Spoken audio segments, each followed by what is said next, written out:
This is episode number 57 of the Homeowner Show. Whether you're DIY or looking to hire, we're here to help you find the best information and options for you and your home. My name is Kevin Hackett, and here with me is Craig Williams. Hello, and welcome to the Homeowner Show. We are glad that you could be with us today. What episode is this, Kev? 57. 57. Yeah. It's like my favorite Chevy. Well, a lot of people will debate you on the 56, 57. Bring it. Even the 58. You're all wrong. Okay. The 57's pretty slick. Yeah. They're all pretty slick. Yeah. like any of us would turn one down and then condition. I would not. Or maybe even like with a little bit of rust, I'd still take it. Yeah, absolutely. So everybody turns their heads whenever you see one. For sure. You could have it in my garage. Yeah. Yeah. We might talk about garages here in a minute. We might. Yeah. So what's been going on, man? Dude, nothing out of the ordinary. Yeah. Just continuing to work football. Man, it seems like the thing that it's like the everything right now. Lots of stuff going on with that, but it's all good. Some of you may remember that when we started this podcast, I was having hobbled. I was having a knee issue. Yeah. Had torn my ACL. So being able to run around, dude, that's a big deal for me. Heck yeah. So I'm pretty pumped about that. And like every week it's feeling better and it's getting better as far as that goes. So yeah, that's exciting. It's interesting. We're getting into the fall season. And so, Thanksgiving is around the corner. Yeah. And obviously Halloween too, but like Thanksgiving's a big deal for our family. And so getting some things already prepared in my mind about like stuff I'm going to do over the Thanksgiving week. I love this time of year. Dude, the fall is probably my favorite season. Yeah. By far. Yeah. It's fun. The problem is that here in Houston, it's still in the mid 90s and it's the beginning of October. But no, I mean, like to give everybody like a clue. I mean, like we're going to be into October by the time this episode airs. And I was looking over the weekly forecast and I was like really excited because the high throughout the week was 92. Yeah. Absolutely. I was like, it's going to be so cool. It gets down into the mid 70s at night. Yes. It's like, okay. In fact, I saw one weird random day that the high was going to be 79. It was one day. And I'm like, it'll be glorious. First of all, I'll believe it when I see it. And say like, maybe it was a misprint. Maybe it's supposed to be 97 instead of 79. Some goober at the Weather Channel just messing with us. Weather.com is just, playing games. Oh man. But yeah, how you doing, man? Dude, I'm doing pretty good. Like, we're almost done with the house. Yeah, it's looking good. We can see the end in sight. Yes. So we had a big mishap the other night. Really? Oh, it was so bad.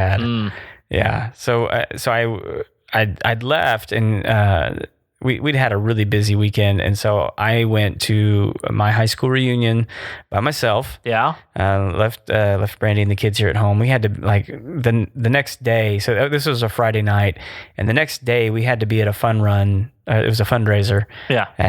We had to be there at like 5 a.m. Oh goodness. Because we were bringing a lot of the stuff for it. And so I was like, look, you stay at home, get some sleep. I'll go to this reunion, visit with my friends. I'll come back and we'll get up and go to the race in the morning.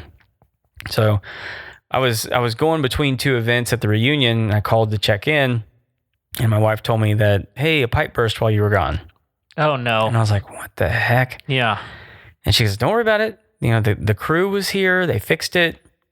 They said we can't turn the water on for like 2 hours, but it'll be fine. We'll turn the water back on and you stay at your thing. No big deal. I said, okay. Yeah.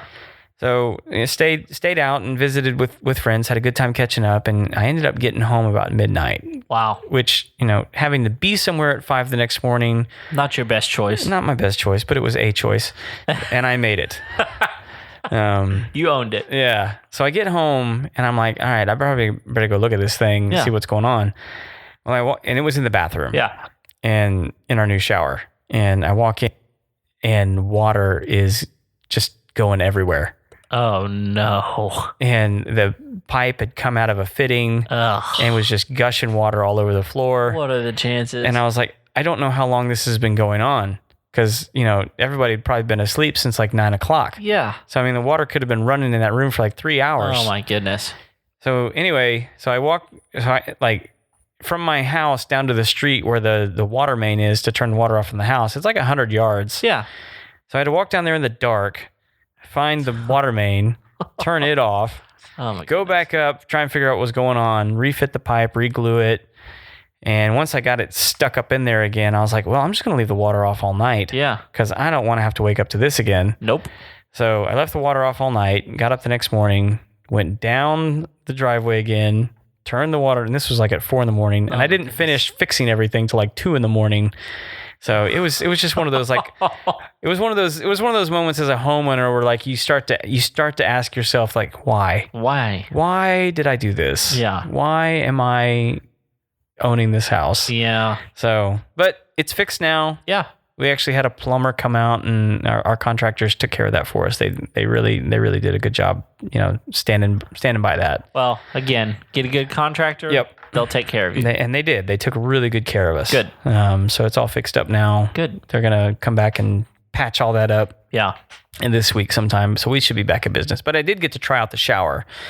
It is fabulous. Yeah, dude, that thing is it's slick. For those of you who, I mean, eventually there will be some pictures up, I know. Yeah, but yeah, we'll do a photo shoot. You've got like a 1 foot square rainfall shower head. Yeah. Is it 1 foot? No, it's actually a little bigger. What? Yeah, it's massive. It's 18 inches by 18 inches. Oh my goodness. Yeah, it's huge, and I love it. Yeah, it's huge. It comes right out of the ceiling, and it's like you're being rained on. It's like a waterfall. It is. So one of the things that we did that was a little bit different is it's an open shower. Yeah. So there's no doors and no glass. Right. Which that's exactly what I hate cleaning glass on showers. It's the worst. And it gets all what's the stuff that gets on the. It's a film of some sort. Yeah, it's like a white. Yeah. And you can't get it off. No. And no one wants to clean that. Squeegees don't work. Yeah, so we made the shower big enough where we didn't need glass. But one of the things you have to watch out for when you're doing that is you have heat loss. Yes, that's part of the reason you do glass and you do curtains, and not just to keep the water in there, but to keep the heat. Well, and also the cold air from hitting your body whenever you're, taking a shower. So that was part of the reason that I wanted to get this massive rain head because like you can get up underneath it. And nothing will hit you because that water surrounds you. It's like you're inside it. It's pretty awesome. So yeah, it stayed warm. I might come over and shower in it. Well, all right. You're not welcome. No, we'll be in Florida next week. I guess that'd be okay. Perfect timing. I will need a shower next week. Yeah, whether I think I do or not. So well, anyway, we have a pretty cool episode tonight. I'm pretty excited about it. Yeah. So Craig and I, the way we come up with episodes is probably not exactly how you think it is. It's very scientific. Yeah. It's way more scientific than you think. But so for this episode, I was just kind of thinking, what would be something fun that we could do that's different? It's out of the ordinary, but it's something that I think that we all kind of go through whenever we're looking at buying a house. And the one thing that the realtor is going to ask you really quickly out of the gate is, what are your must-haves? Right. And what are those things? If they're a good realtor. Hopefully, like, I guarantee you, Brandy's going to ask you that question. Yeah. Our realtor. She did ask you that question. She did. Brandy Banks. She's awesome. She asked, what are your must-haves? Because, I mean, let's face it. If you don't know what your must-haves are, then you're never going to find a house that fits you. Right. There's no way you can just spitball, like, let's go look at all these houses. Like, you have to have some criteria. And, if you go on these search engines, like around here, it's har.com. But, even if you're looking on Zillow or wherever you're looking, Trulia. Yeah. You wherever you're looking, they're going to have a few parameters that you can put in, like how many bedrooms, how many bathrooms, those sorts of things, right? Square footage, those types of things. So anyway, so what we're going to do is I'm going to go first, and we're going to do this episode that is my must-haves. Right. And Kevin's top 10. That my top 10, and then we will at some point do an episode with Craig's top 10 as well. So so we're just going to go in, and these are are in no particular order because they're all must-haves, right? Yeah. Like there's not like one that's really more important than the other. So However, do you even need me to do the show tonight? yes, Okay. because I want you to tell me how dumb I am. Done. Do you want me to start it off at the beginning? No, I got to mention something first. Okay. let's I have some prepared remarks. Yeah, I figured you did. Now, I will tell you that there are definitely things that at the end of the day, you're going to compromise on something, because even if you have a list of 5 things, there's going to be a house that's got 4 of them and it doesn't have that one, right? Right. So I'm going to go down my list and we'll talk about it. Are they in order, or are they just the list? I feel like there's some things that are a little bit at the top that are kind of the things you have to know, and so we're going to start with those. Like for me, 4 bedrooms is a must. Okay, so you're saying like that's your number one? That's number one. Okay, 4 bedrooms is a must. Like when we were looking for a house, is that because your wife wants you to have your own room? Well, primarily, yes. Okay. No, when we were looking for a house, we specifically said we do not want to look at a house that has less than 4 bedrooms. Right. We were willing to compromise if a certain option was available, and that option was like a super perfect spare bedroom or a spare room that was like dual purpose that we could put a Murphy bed in or something like that. Okay. We were interested in like a Murphy bed idea.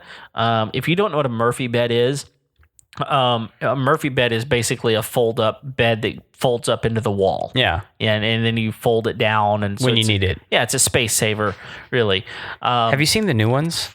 Dude, they have all kinds of new ones. Like they fold up into like a box. Yeah. It's crazy. Yeah. And they have, dude, they have them that are Murphy bunk beds. And like all kinds of things that like fold up into a sofa. Mm-hmm. Like, and you would think, oh, that's just a sofa bed. No. And I'm not talking about just a sofa bed, like with a horrible, 2-inch mattress that has a bar through your back, like a true Murphy bed. Anyway, some really cool options out there. But anyway, 4 bedrooms was really important. So a bedroom for my wife and I, a bedroom for my 2 kids each, and then a spare bedroom. Gotcha. The reason we needed a spare bedroom was at the time. So my mother-in-law comes down regularly and will spend the weekend with us. I mean, that happens at least once a month. And you want to continue to encourage that? I do. Okay. I actually do really like my mother-in-law. You're not just saying that because she listens to the show. No, right? She probably doesn't listen. Let's be honest. But we like being a space that if we have friends in or family, that we don't just have to completely upset our rhythm of life in order to give a family or a person their own space. So we wanted to have a guest room. Now, since then, it's worked out really well because my wife also works from home. And so that we don't have an office, so to speak, right. But now that we've done some things to that room to where it's dual purpose. Okay. So now her office is inside our spare bedroom, but it's also got a queen size bed in it. So, if anyone's coming over, we have a space for them. Yeah. So it was big for us. Sure. So 4 bedrooms, big deal. The second thing that was a big deal to us was 2 living areas. Okay. So I know that's not on a lot of people's list, but first of all, once you have something that works, mm-hmm. you want it again. Right. So we were a little bit spoiled because the very first house that we owned was 4 bedrooms and 2 living areas. Now, it was still only a little bit more than 1,900 square feet. It was laid out really, really well mm-hmm. To have that much space in it.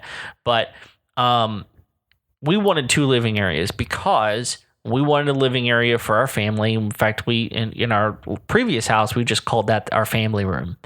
And we had a separate living room, but that wound up becoming a playroom. Okay. So young kids, we wanted them to have a space that was their own to have a playroom. And, everybody has their own idea how they're going to do their family stuff. Sure. But we really wanted to encourage our kids playing together and for their bedroom to be a space that they slept in. Yeah. And did homework in, which they're not quite there yet. My daughter's starting to have some homework, but not really homework. Yeah. But we wanted that to kind of be their hideaway space, not their play space. Gotcha. And so we wanted to have a playroom for them dedicated for that to encourage them to play together. In fact, it worked out really, really well like last night because your wife called us in the afternoon and was like, hey, can our kids come over? Craig and I have some plans tonight. And so we were like, sure. So your three kids came over and hung out. And I went into the playroom this morning. It was absolutely destroyed. And it was awesome because that's what we have that space for. Yeah. Like we don't care if that space gets destroyed. It's pretty easy to clean up, and it's a big enough space that 5 kids can be back there playing and hanging out. And yeah, that was probably only done by like one of my kids. Mine was also involved. I'm not saying that yours weren't. I'm just saying if it was a big mess, it could have been done by just one of mine. Yeah, well, she's a bowling ball. I have a bowling ball too. They were probably doing it together. Yeah, it's team bowling. Yeah. So 2 living areas, really important to us. The other thing that we really like about having 2 living areas is, again, we like having people over. We like hosting other families to come over and just have dinner, that sort of thing. So it allows us to have kind of an adult space and a kid space. Yeah. This isn't exclusive, but most of the people that we like having over are people that are our age. That have kids. They have kids. And so they go back to the back of the house where the playroom is. They get their own space. We get to hang out in the living area and actually have a conversation. Absolutely. Yeah. And in my house, which Craig talks about how weird his house is, my house is interesting in and of itself. But that room is literally on the other side of the house. Yeah, it is. It's kind of cool. It's a long way away. We've got the longest hallway in the history of hallways, I think. It's very, very long. You guys could like recreate that scene from The Shining. The little kid on the tricycle. Could. Maybe we have. Maybe that was filmed at our house. Maybe. I'm not going to sleep tonight. I'll wait till like 2 a.m. and just send you red rum. Yeah. Oh, gosh. Please don't do that. I'll probably be asleep and, yeah. Do not disturb. You won't be fixing any bursted pipes or anything. I hope not. I will if I have to, but I sure hope not. So yeah, 2 living areas, important. Nice. So the next thing on my list, and this is kind of funny, the next thing on my list is 1 story. I did not want stairs. So previous house, no stairs. It was pier and beam, so there actually were a couple of steps in order to get up into the house. Yeah. But all 1 story. And I wanted a 1-story house, which was going to be a very difficult thing to do here in Houston, to find a 4-bedroom house with 2 living areas and 1 story. Yeah. Because they hardly exist. Most of the houses around here are 2 stories. They just are. Yeah. I mean, when you've got as many people living in the area that we have, now Houston's got a massive footprint, right? Uh-huh. But there's a ton of people, and they build houses on top of each other. And so, the way you get more space is to build up. Yeah. And so I was willing to compromise on this one.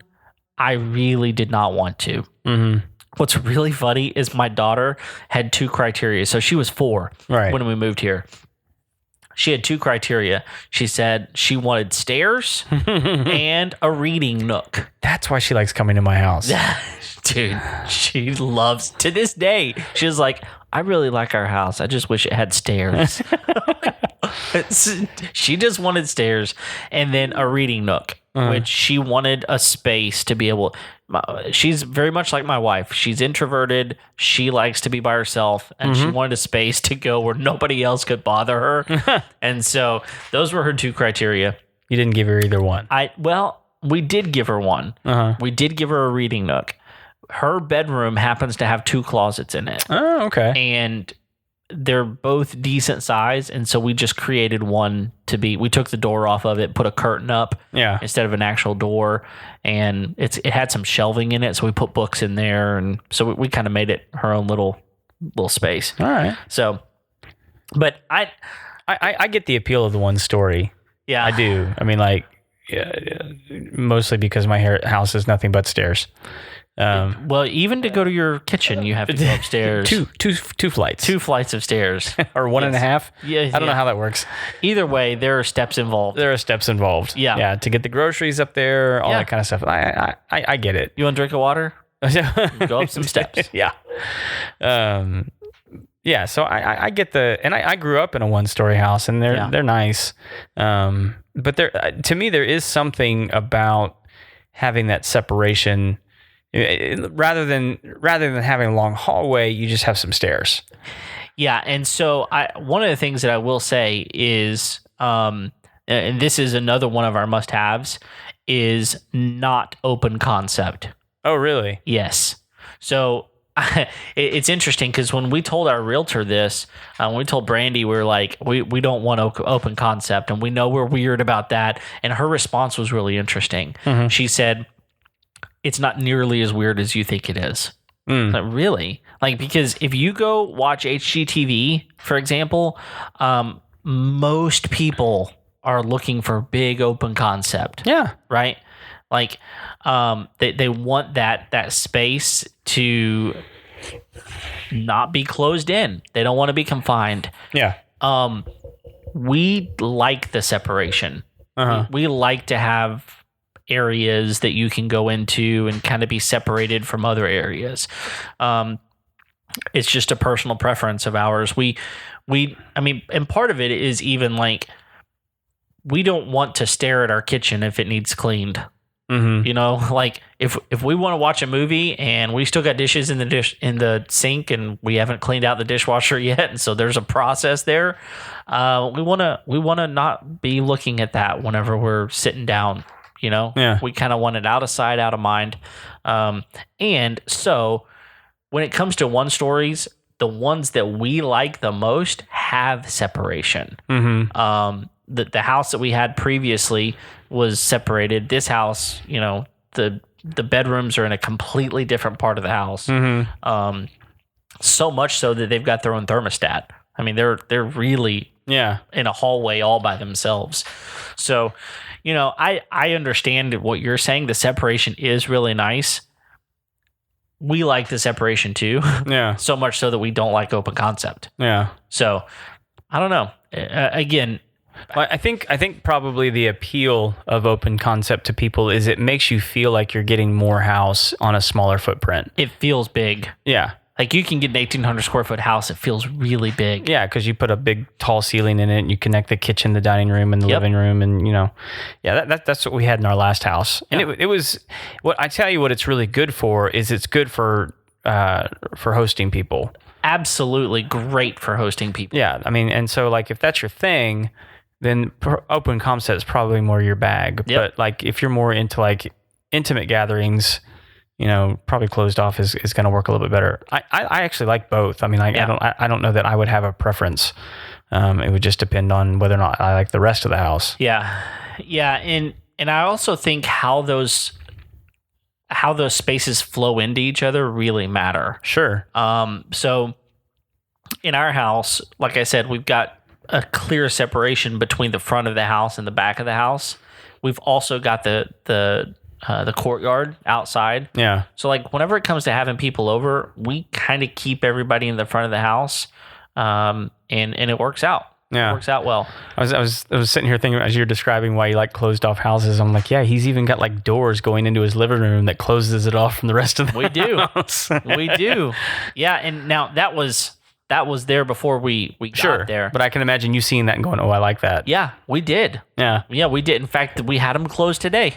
We were in there, and you know, we just got our dog spayed, and so it was about a week ago, and she just came out of the cone of shame today. Oh, and so we kind of wanted to keep our eye on her, you know, so we closed those doors so she couldn't go somewhere else in the house. And, you know, bother herself. So so yeah, we just kind of like that that separation. Yeah. But there's no closing off once you open it wide up. no. So No. good luck. It's really, really difficult because you lose something. You lose vaulted ceilings. You lose. There's different things that you wind up losing. Yeah. Which I will say, I mean, if you like tall ceilings, it's difficult to achieve that in a closed off house. It is. So, and I do like tall ceilings. I do too. It's interesting though because our house has both. It does, yeah. Both of our living areas have vaulted ceilings, but the rest of the house does not. Yeah. So basically, we have attic space in the non-living areas of our house, and we just have no attic space in our two living areas. Which is cool because they're on exterior parts of the house anyway. Yeah, it makes it doable. You know, so it was a well-designed house, in my opinion, to achieve what we have. It was designed well. Now, the other thing that is a must-have for us, though, is windows. Since we like the closed-off, like not open concept, we like big windows, and so we wanted plenty of window space. We definitely have that in this house, like so much so that we had to put solar screens on our house to just keep the temperature down because there's so many windows that the heat was just unbearable. Oh, they didn't have those on before? Nope. Really? Nope. Dude, they must have been paying a fortune. They had to have. In fact, when we went in to do our inspection for that house, if you don't know this, you can show up to your inspection. Sure. For your house. And I encourage you. You should. But for some reason, some people think that they're not allowed or something. No. There's so many reasons to show up for your own inspection before you buy a house. I mean, I was in that house for over 2 hours inspecting it myself. Yeah. Not to mention the fact I got to listen to what the inspector was saying. Yes. As he was doing his work. So and you can also go, did you look at this? Yep. Exactly. So while we were there, walked in, and that very front living room, they had the fan going full blast. Yeah. Which was like a trigger to me. I was like, why? Why do you have that going full blast? I walked in there and I went, that's why.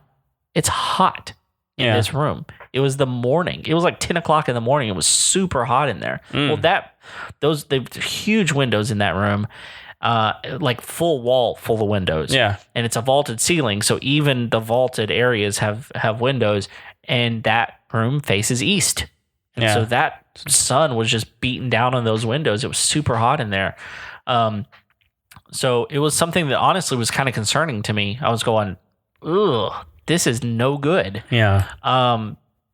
But we put on solar screens, and that changed everything. I mean, dude, solar screens are amazing.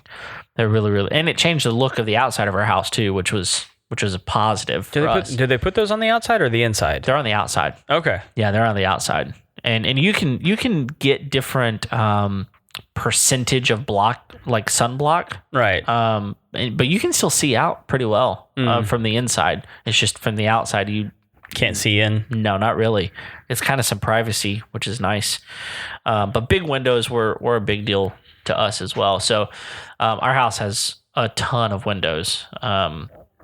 So that's a must-have for us as well. Y'all are keeping Windex in business. Yeah. Yeah. I told my wife the other day, I was like, don't open the window.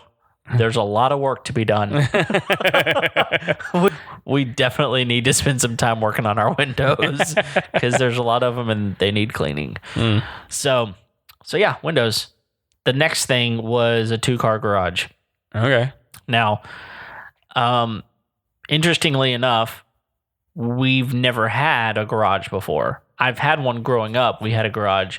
You didn't have one at your last house? We did not have one at our last house. In fact, like a carport or something? Yeah. Okay. This was on our list of must-haves in our last house, and I compromised. Not only did we not have a 2-car garage, we had a 1-car carport. So we didn't even have anything. Whoever gets home first. What it meant is my wife got the carport. That's what that meant. And a lot of people use their garages for storage. Yep. And we just don't want to do that. However, that being said, just because of the space that we have, half of our garage is used for storage. Yeah. Kind of. So my wife's car parks in the garage, which, it's amazing the difference in temperature of your car, getting in and out of your car, especially living in the area we do, just, so hot, or cold. If you live in a cold place, having a garage, dude, changes everything. But my truck gets parked outside, but we also have a golf cart, so that needs a place indoors. Yeah. And so we've got that inside. I would actually think that, I would think this is true, is that most people that live up north in colder areas utilize their garages a lot more as garages for cars than people in the south. I would agree with that. So most people I know, and I'm in and out of a lot of people's houses. And so from my experience, most people use their garages for storage. Yeah, and that actually is another one of my must-haves, which is storage. Mm-hmm. Plenty of storage. Because I don't really want to use my garage as storage. The previous house that we had, dude, we had like a 400 square foot shed in the back that was heated and cooled. And so that was our storage. I didn't care what I had my baseball cards back there. Mm-hmm. That's how nice that area was. I would never put that in a non-climate controlled space. But having a good storage area was important to us. Thankfully, our attic space above our garage was floored. Oh, cool. And had light up there, so you just pull the chain, and we've got plenty of space up there. Are you talking about the one you're in now? Yes. Okay. Now, it gets super hot up there, right? Yeah. So the way we accomplished that, a fix, was to put an attic fan in. Right. And if you've never looked into an attic fan, I would highly encourage looking into an attic fan for multiple reasons. Even if you don't use your attic for storage, it will significantly change your heating and cooling bill, because you exit the heat from your attic and you're going to have a cooler house. Yeah, that's just the way that works. And they're not that expensive. I think it was like $1,000, but it's on a solar panel, so it uses no electricity from your system, from your grid, and it's on a thermostat. So when it gets to a certain degree, it kicks on, it pulls the heat out and turns off whenever it hits the temperature. So basically, our attic is the same temperature as our garage. Okay. Which is not bad. Right. Not bad. So yeah, closet storage, pretty important for most people. We got some pretty good storage in the one we have currently. The one we moved out of, we did not have enough storage inside, but we had that shed out back, which made a huge difference for us. So, I go back and forth on that, because I think a lot of people, when they have space, they use it. They use it. They fill it up. They just fill it up with junk. You're right. And I'm not saying we don't have junk. Well, I don't know what your stuff is, but I just know how I am, and if I have space, nature abhors a vacuum. And we as people we like to accumulate stuff, and it's difficult to get rid of that. So it's like that the home organization episode that we did. Yep. That's what those people come in and try and cure. Right. It's just get rid of the stuff you don't need. That's right. Which is most of your stuff. It is. But I'll tell you, a lot of the stuff that we wind up storing are seasonal. Yeah. So my wife's big into decorating for the seasons. Yeah.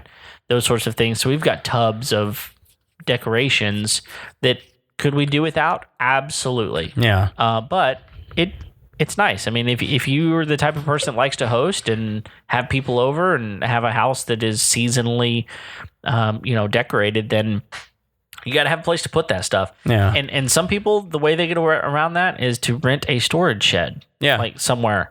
But to be honest, I don't want to drive to a storage shed just to pick all my stuff up, And that's off-site. And I had a storage shed one time, a unit that was vandalized. And I'm a little bit gun shy with those types of things. Well, not only that, those things, not to dig on any people that own storage facilities, but tend to be rodents and bugs and stuff that get in your stuff. Yeah, so, absolutely. Yeah, it's an option. If you have storage at your house, that's a better option. Yeah. So yeah. garages and storage spaces are definitely important. So the next thing that is important to me. What number are we on now? I don't know. 7 maybe. Someone's counting. Top 10. Top Kevin. 10 or top 10-ish. We'll go with that. Top 10-ish. So the next one for me is a smart home. Okay. I first of all, I'm just a technology geek and junkie as well. And so like for me, I really like having my smart devices. I'm not even overboard in some areas. Like we don't have any like smart plugs like that will turn on lamps or, plug in certain things. We don't have any of those. But we have 3 things that have been really important to me. One of them is our thermostats. And if you're interested in smart thermostats, you need to go listen to our episode on the Ecobee. But there's others out there that are good. Yeah. Craig and I just chose the Ecobee. We are happy with it. Yeah. And that may seem like conspiratorial, like we're making something off of it. Like we're not. We just really liked it. I kind of wish we were, but we're not. The Ecobee is a great device. One of the things I love about it is I told you that one room was hotter than the others. Yeah. It still has the tendency to be a different temperature. Even though we've got the solar screens, it's just on the far end of the house from where the thermostat is. So I've got a room sensor in there. And so because of the room sensor, I'm able to push air where it needs to go and it cools down my house as it needs to. Yeah. So that I'll tell you now, we have seen a significant savings in our heating and air conditioning bill because of having a smart thermostat. It keeps us on track. The other thing it does is even with a 7-day programmable, it doesn't account for if no one's in the house. Right. So right now, if no one's in the house, my thermostat changes. Right. So things like that are just usage things that you can't do even with just a regular programmable thermostat. It's an important thing for us. Yeah. The other thing is smart locks. I love my smart locks so much. Inevitably, I've got 49 things to get out of my car because my kids have left this, that, or the other. I've got my own stuff I got to carry in, and my kids make it to the door before I do. And I can, whenever I show up on my doorstep, pull into the garage or, the driveway, and my front door unlocks. Yeah. So they can go right in. They don't have to worry about it. I've had multiple instances where, someone needs to get into my house. I can open it from anywhere. I'll tell you one of the things that's really, really cool. And this happened to me just the other night. Kind of scared me actually.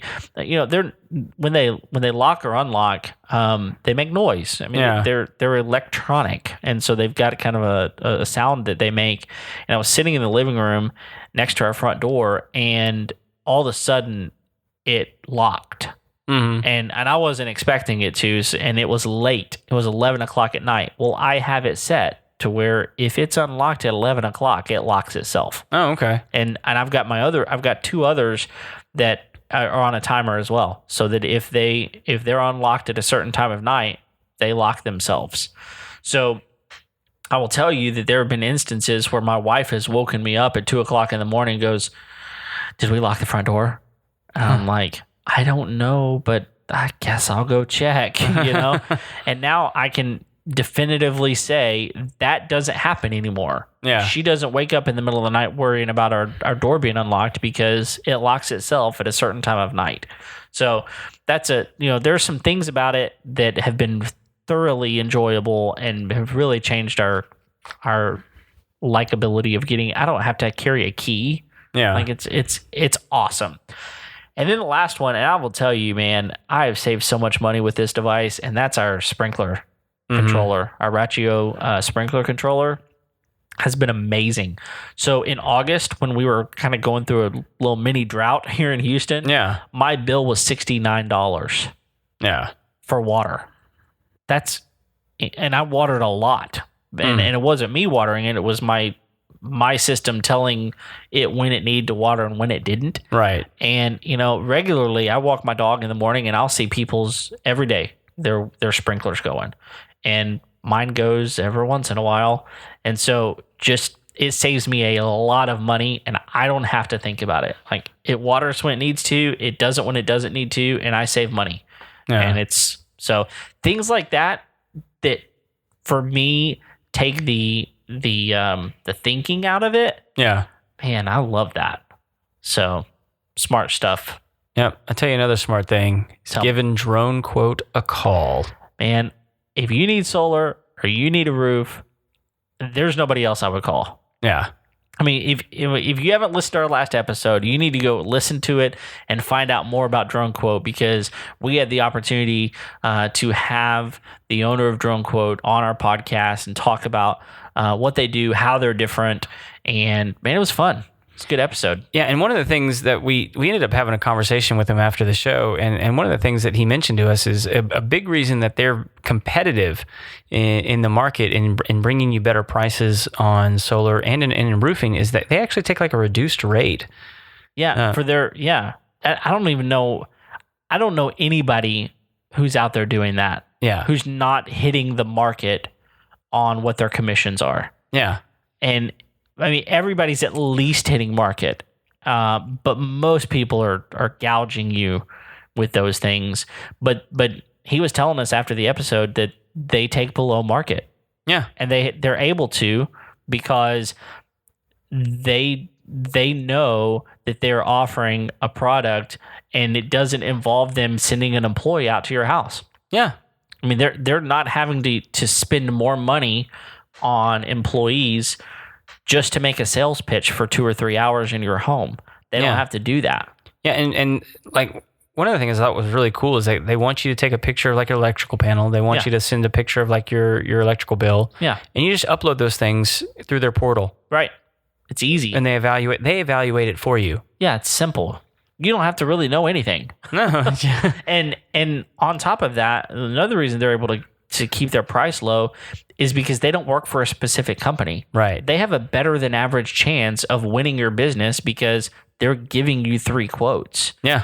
It's really, really slick, man. Yeah. So if you haven't yet, go listen to the last episode and listen to what Sinue has to say about Drone Quote. He's got a real good heart, and he's trying to provide a great service to everyone out there who needs solar or a new roof. Yep. Dronequote.com, and go like their Facebook page, Instagram, all that kind of stuff. Yeah. Give them a like. And if you want to find them, go find our link in the show notes. Yep. All right, Kev, what's up next on your list? So the next thing on my list is a good kitchen. Okay. So I love to cook, and I know that Craig loves to cook. I do love to cook. This might be on his list. I don't know. I've not seen his list. I'm very particular about my kitchens. Yeah. We'll talk about it. Don't steal my thunder here. No, I'm waiting to pounce. I'm ready. Yeah. So one of the things that we didn't have in our last house that we just are really thankful for is we've got a double oven. So I mean, the availability of oven space is really, really nice. The one thing that we're wanting to do differently than what we currently have is we want a gas stove. Yes. And ours currently is not. It is electric. I do not like that. I would much rather have a gas stove, but we have what we have.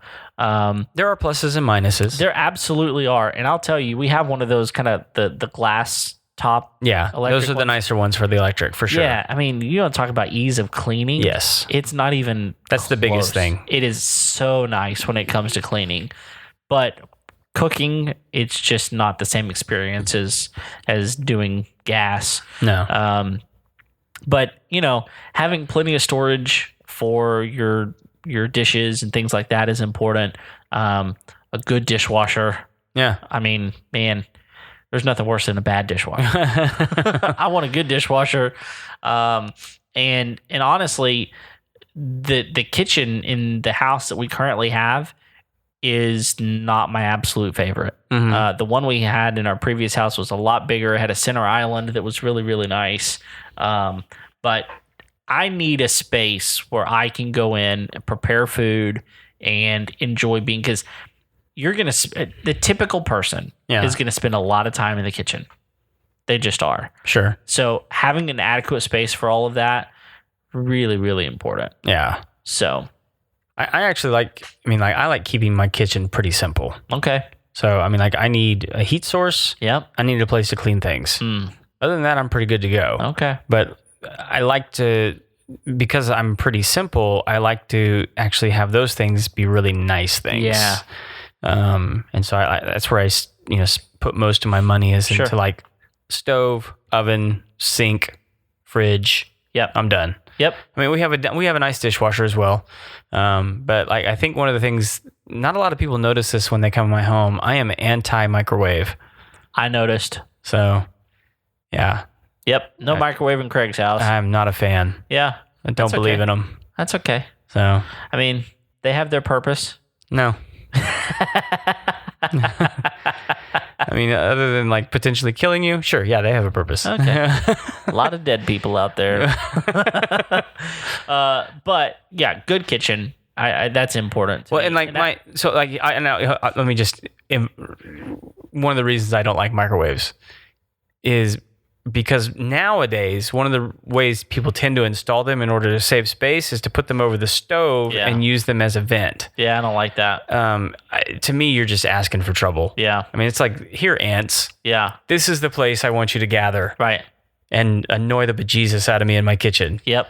So here's a nice, cozy place to live that I'm going to suck up all the grease from my stove and all the nice warm air. And here, hide here. Yep. I hate them. They're the worst. Yeah, so we don't have one of those. Yeah, you got a countertop model. We do. Yeah. And I'll tell you one of the really interesting options for that we considered is a lot of people are, instead of having a double oven, they've got an oven microwave combo. Right. So those are becoming a little bit more popular. But the other thing is a lot of microwaves are also they're some of the technology has really changed, and they're making them more of an oven style, where you can do some different things in it. But I can get behind a toaster oven. Okay. I can get behind that. Yeah. I'm particular about my toaster ovens. You want to know why? Sure. So when I grew up, my mom had an old toaster. Like it was a kind that she got as a high school graduation gift. Oh, wow. So some of you that are a little bit older might remember something like this. It had a tray that you like pull in and pull out. Yeah. So you pull in, it had these heating coils on top, and it just toasted the top of your bread. Oh. And so you pull it out. The bottom was still soft. This bottom was still soft. That's good for like cinnamon toast. Oh man, I love bread that is only toasted on one side. So, but that being said, you there's only a few ways to do that. One of the ways you can do it is if you do it in the oven. Right. You can do that with a broiler, right? Yeah. But if you don't want to turn your broiler on, which takes a lot of energy and a lot of heat and just may not be something you want to do, finding, like, my mom's toaster finally broke. They tried to get it fixed. They looked all over the place, could not find a place that would be able to repair it because the parts aren't even available. Right. So, you have to be real specific about your toasters, your pop-up toasters, and you have to have a bagel function. Yeah, I was gonna say they got the bagel function. But a lot of them don't have it. Yeah. If you have the bagel function, then you can toast only one side of your bread. So there you go. Now you know. But I was pretty particular. My wife was like, "Hey, let's buy this toaster," and I was like, "Nope, no bagel function." Now, the one we found was super inexpensive. I mean, it doesn't have to be expensive, but it has to have that bagel function. Yeah, most of them do now. They are becoming more common, but a lot of them just don't. And, people still put their bagels in there and toast both sides of their bagels, but whatever. Sure. To each his own. They probably have microwaves too. They probably do. So the next thing that was important to us is the size of the yard. We've got kids. We want them to have a space to run and play and be outside. One of the things that we definitely compromised on this house was we have no defined backyard. Okay. We have no fence. And honestly, that's been a little bit frustrating because But they can't play on the golf course? They can, probably not advisable. But that's the problem, though. There are golf balls flying around my backyard, and they're not super frequent. We live on the executive course, which just means you have to be a member in order to play on it. You can't just come and play. So it doesn't get as much traffic as some of the other golf course areas in the neighborhood, but we're not quite at the point where we're ready to just let our kids go in the backyard and play. Yeah. Because of the spatial awareness. There is a golf course back there, but even more kind of scary than that is just so directly out our backyard is a green, right? One of the greens, and on the other side of that green is a large pond, and so that's something that we're just like, nope, not letting my kids out there by themselves, not right now. Ponds are scary. Even if you know how to swim, they can be dangerous. So yeah. So we're just not quite there yet. We will be. My kids are starting to get old enough where they can do that, but still, we wanted a large enough yard where they could be outside and those sorts of things. And so, a lot of these houses, man. I mean, one of the ways they wind up lowering the price is they put them on super small lots. Oh yeah, 2-story house on a small lot. Man, that's something that we weren't interested in. In fact, we found a house that we really liked that was kind of a 1.5 story. The second story was only on part of the house, but the yard was so small, man. It was like the size of this studio. And we had a dog at the time. And we were like, man, we can't. It was an outdoor dog. He lived at your house for a while. We're like, man, we can't put an Australian Shepherd in this yard. That would be torture for everybody. Yeah. So yard size was important to us. Y'all don't have that issue here. Nah. They got a few acres. We just kick the kids outside and hopefully they find their way back. Eventually they will. Yeah. But y'all have some fencing, so that helps. Well, we haven't come up with collars for the kids yet, though. Yeah, they do have. You do have the shock fence. Yeah. I mean, I need to borrow that from the dog one day and let's test it out on the kid. Yeah. Good luck. Oh. Don't let anybody else see you do that. Well, I think the kid would beat it. One of them would. She's smart. She may be a bowling ball, but she's smart. She's smart. Yeah. She knows exactly which buttons to press. That's right. All right, I got one more. And just one? Just one more. Well, I mean, there are probably some honorable mentions are going around, but there are lots of different things that people could say. Like, I want ceiling fans. I want certain types of flooring. I want. Personally, I'm kind of like, I want carpeting in my bedrooms. Yeah. I want hardwood floors and other or tile in other, more living areas. Well, I was real quick. I was going to say when you were talking about the smaller yard, one of the reasons I know that 2-story homes have become more popular is because you can take what was a smaller yard and make a bigger yard. Yep. Because you're building up, and so you can take that footprint of that house, make it smaller, and just go up. So you get more yard that way. Yeah, absolutely. And so I think that's where a lot of people end up compromising on the 1-story issue. Yep. And we're kind of an anomaly where we found a really cool house because it's 2,400 square foot, and which is a big footprint for a 1-story house, but it's on a 12,000 square foot lot. Right. So it's like a quarter of an acre. That it's on. So, I mean, which is weird because whenever you've been over to my house a lot, and so it doesn't really feel like a quarter of an acre, right? But it is. It's 12,000 square foot. We just have a lot of flower beds. Do you let them play in the front yard? Is that what you guys do? Yeah, we play in the front yard a lot. Okay. Yeah, we do. So because you can kind of come and go out of that courtyard, and we've also got that. The mud kitchen and the sandbox on the side of the house now. So we spend a lot of time over there as well. So definitely do that. But, flooring matters, ceiling fans matter, paint color matters to some people. There's a lot of these things, but to me, those are temporary and those are easy fixes. Like if I want to put a ceiling fan in, that's quick. Yeah. Right? And they're so inexpensive now. Like you can get really, really nice ones for like $150.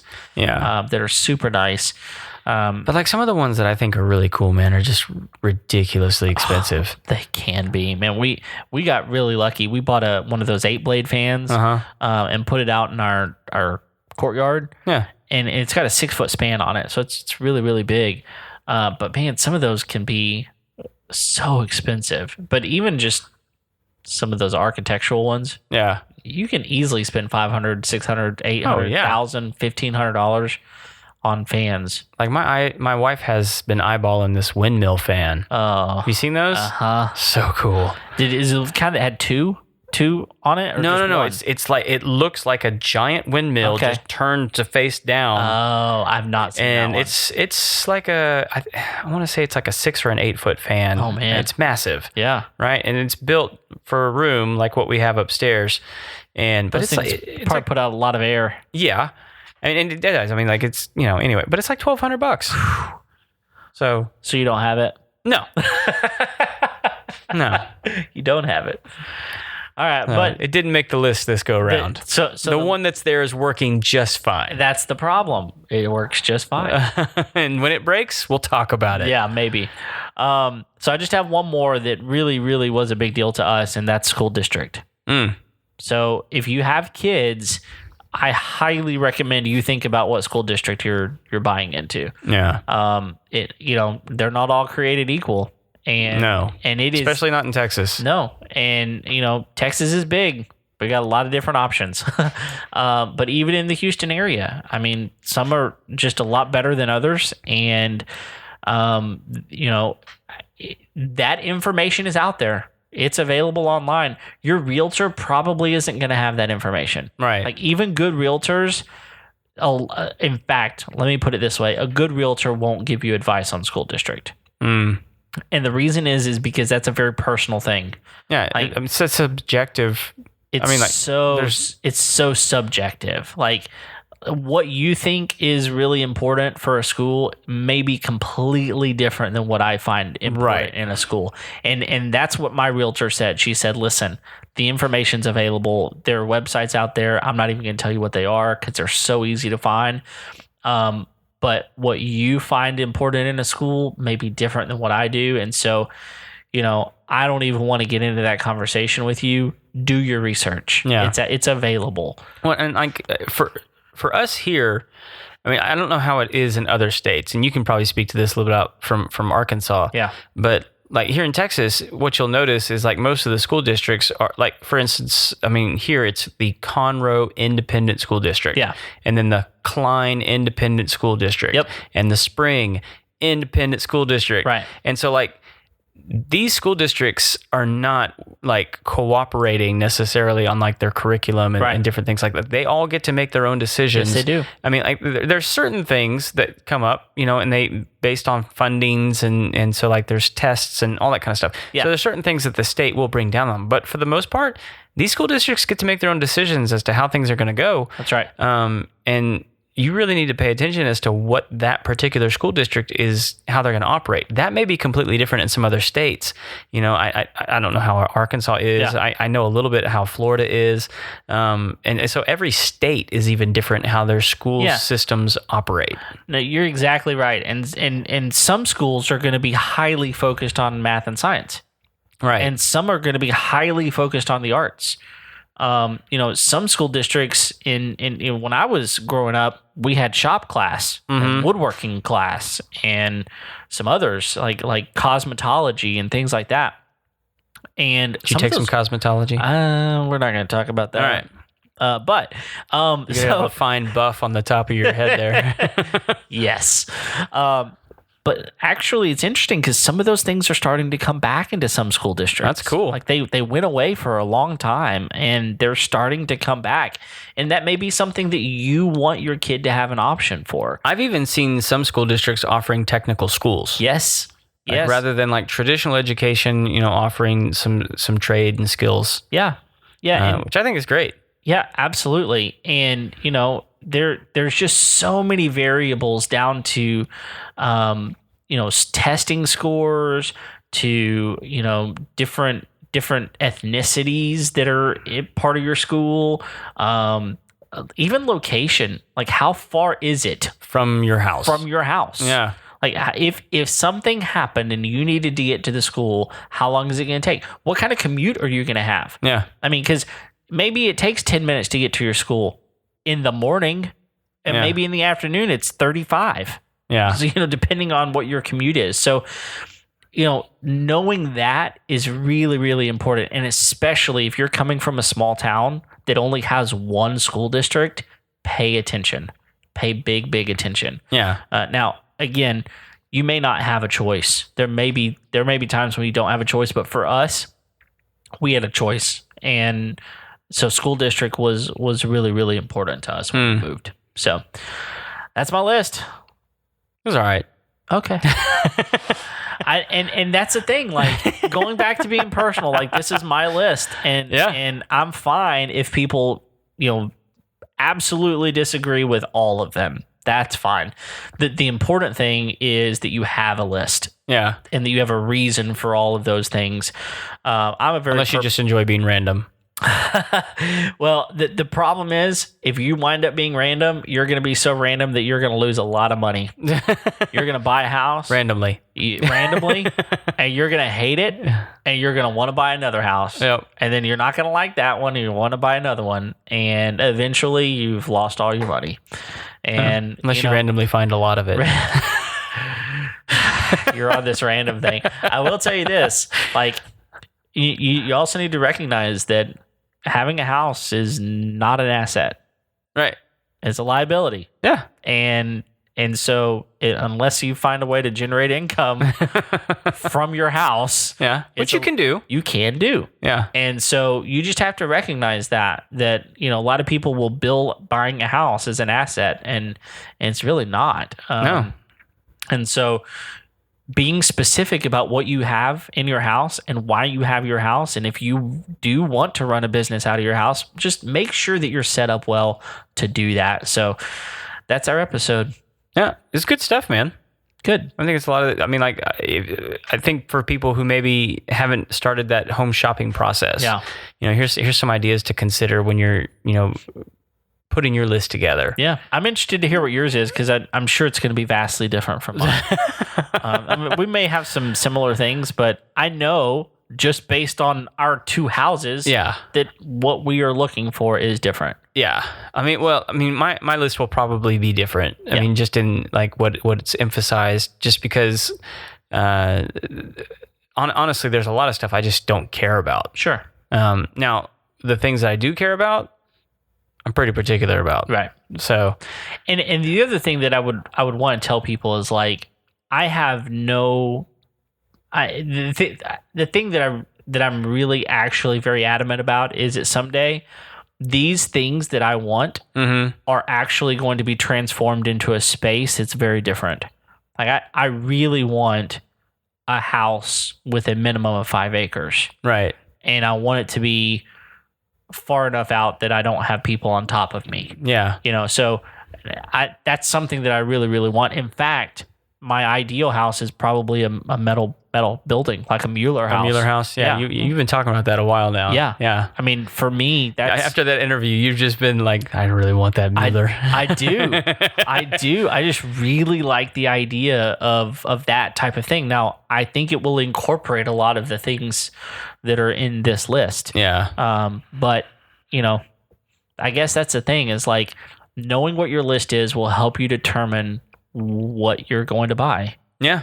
And if you don't have a good list, you're going to be disappointed. You need a filter. You do. Yeah.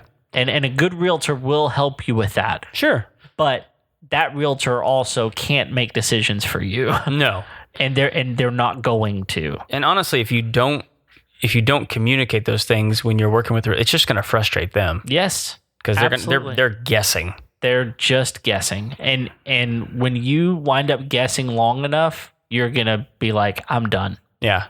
I can't help you. I don't know how. I would really like to help you, but I don't know how. Yeah. So. All right, man. This has been good stuff. All right, guys. If you have not yet, go ahead and hit the like button on Facebook, the whatever it is on Instagram, the thing that follows people on Twitter. Subscribe to the episode. Excellent job, Craig. Click on all the things associated with the Homeowner Show. You'll be happy you did. Absolutely. You may not know what all the things are called, but you'll keep getting good content. There you go. Every Tuesday, right? Every Tuesday. Every Tuesday we're here. We thank you for sticking with us, for subscribing, for downloading this episode and sharing it with your friends. and we'll see you next week. See ya.